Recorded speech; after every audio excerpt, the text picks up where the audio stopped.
Voyons.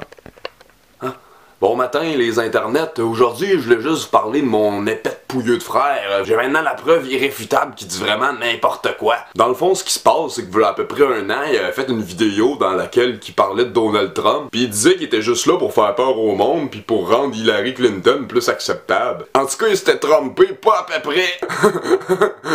C'est que s'est fait avoir hein. Finalement le peuple il est loin d'être cave puis il se laisse plus pantoute manipuler par la peur. Je vous le dis la victoire de Trump c'est la victoire du peuple contre l'establishment, contre les élites. C'est le pouvoir qui revient enfin au peuple, comme qu'il le dit dans son speech. Mais c'est clair que personne va me croire parce que tout le monde est mouton pis gobe tout ce que la TV dit, fait que s'ils disent que Trump est méchant, c'est tout le monde va y croire. Mais moi j'ai vu en travers de la propagande pis moi je me laisse pas manipuler. En tout cas, j'espère que la prochaine fois, mon épais de frère va y penser à 2 fois avant de s'ouvrir la gueule pis de dire n'importe quoi. On m'a sonné. Ah! Qu'est-ce que tu fais ici? Ben, je te suis dans tes bobettes. Comme d'habitude.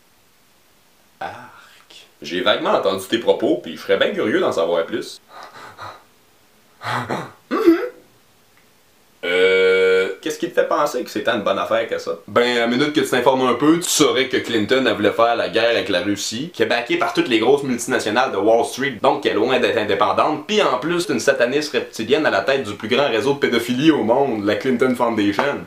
Faut me dire que tu savais pas ça? Ok, fait que finalement, le grand méchant loup qui fait paraître l'autre pour un ange, c'est Clinton! Puis dans le fond, Trump, il paraît juste d'une bonne affaire à cause que Clinton a l'air du démon quand tu t'informes le moindrement autrement que ces médias de masse. On voit bien que c'est le cas pour la grande partie du peuple, mais ça reste exactement la même stratégie de manipulation de rendre le moins pire des deux candidats acceptable aux yeux du monde. Ben non, c'est pas juste pour ça. Trump, il est contre la mondialisation, il veut recréer des jobs par les Américains pour les Américains, il dénonce tout ce que la cabale fait, puis en plus, il a dit que le pouvoir est retourné au peuple. Mais ça, tu devais savoir, hein, vu que t'écoutes aux portes. Ok, c'est pas toujours ça, la stratégie en politique, de dire au peuple ce qu'il veut entendre, d'y promettre ce qu'il veut bien entendre, pour qu'il stagne à la foi absolue en notre nouveau sauveur, puis se fie sur lui pour amener du changement en oubliant d'être eux-mêmes le changement qu'ils veulent voir dans le monde. D'après moi, il n'y a rien de plus que ce qu'on appelle de l'opposition contrôlée. La meilleure façon pour un gouvernement d'étouffer une révolte à l'avance, ben c'est de la créer lui-même. Ben c'est pas pantoute la même affaire, là, lui il est indépendant. C'est lui-même qui a financé sa campagne électorale, là, il est pas corruptible. Allô, c'est un petit citoyen comme moi pis toi.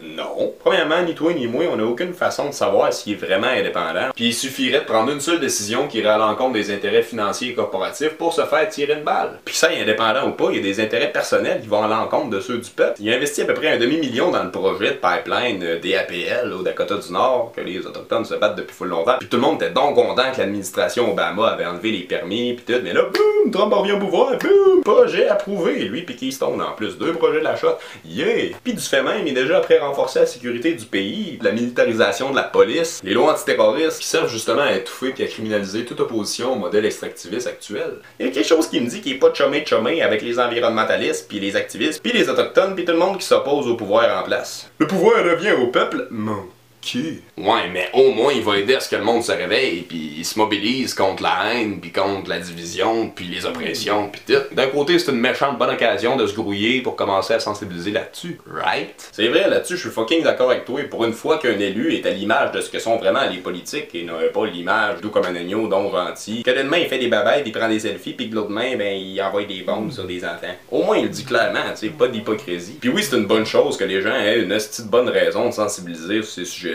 ces formes d'oppression et tout, mais ça reste aussi que cette haine-là et toute cette division-là monte et est là pareil. Puis ceux qui en écopent, ben c'est les minorités, les femmes, les musulmans, les mexicains, les whatever. Puis ça, ben c'est pas tant cool. C'est ça qui fait peur là-dedans, c'est la montée assez intense de l'extrême droite, des politiques. Ça sort pis ça pop de partout. T'as Le Pen en France, t'as Rambo Gauthier, que tous les médias arrêtent pas de parler ici. C'est des politiques basées sur la peur, qui découlent de toute la propagande qui est faite depuis le 11 septembre contre les musulmans, contre l'islam. Historiquement parlant, les gouvernements tyrannesques qui se sont toujours servis de la même stratégie, celle d'inventer un ennemi puis de se servir de la peur pour faire accepter leurs mesures au peuple. Il y a eu une époque où ce que les ennemis c'était les juifs, après ça c'était les communistes, ben là c'est rendu les musulmans. Cette peur-là est présente puis pas à peu près, puis elle nous fait accepter n'importe quelle guerre impérialiste ou n'importe quelle loi répressive. C'est notre propre sécurité, notre propre liberté qui en mange une shot. Pis si c'est pas la guerre à grande échelle qui va nous mener à notre perte, ben c'est la guerre interne, la guerre civile. Diviser pour mieux régner, ça marche pas à peu près. Déjà tous les pro-Trump et les anti-Trump ils veulent s'entre-arracher la tête. C'est pas un peu simple d'esprit de comparer Trump à Hitler? Pas tant non, le climat climat de populisme, puis de propagande, puis du nouveau leader charismatique aux solutions extrêmes, de la remontée de la suprématie blanche, puis tout, il y a quand même des similitudes, là, des liens à faire. C'est bien beau la propagande, puis les manipulations, mais qu'est-ce que tu fais de toutes les lois qui veulent nous imposer, comme la loi 59, puis le fait de pouvoir voter avec un niqab, puis...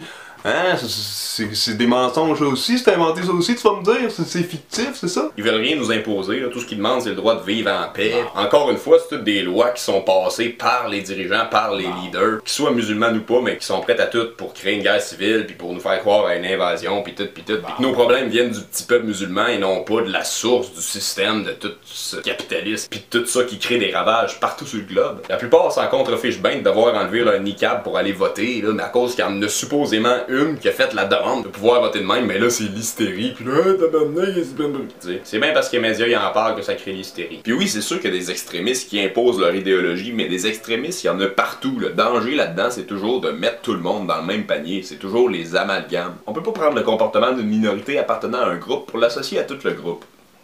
Comme l'a déjà dit mon bon chum Malcolm X, si vous continuez d'écouter les médias, vous finirez par vous battre entre pauvres. Anyway, ce qui compte, c'est pas pour qui qu'on a voté ou si on a voté ou pas, c'est qu'on se laisse pas convaincre que c'est le seul vote qu'on a, pis ce qu'on fait tous les autres 364 jours de l'année, qu'on incarne notre propre souveraineté, notre propre pouvoir individuel au lieu de le remettre à des criminels en cravate. C'est facile à dire, mais c'est pas facile à faire.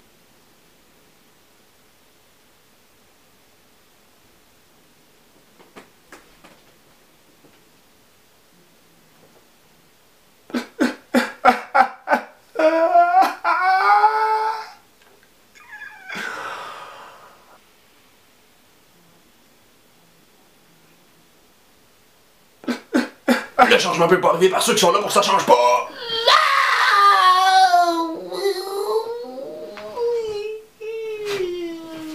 Capable. Pourquoi qu'ils cachent tout le temps tout?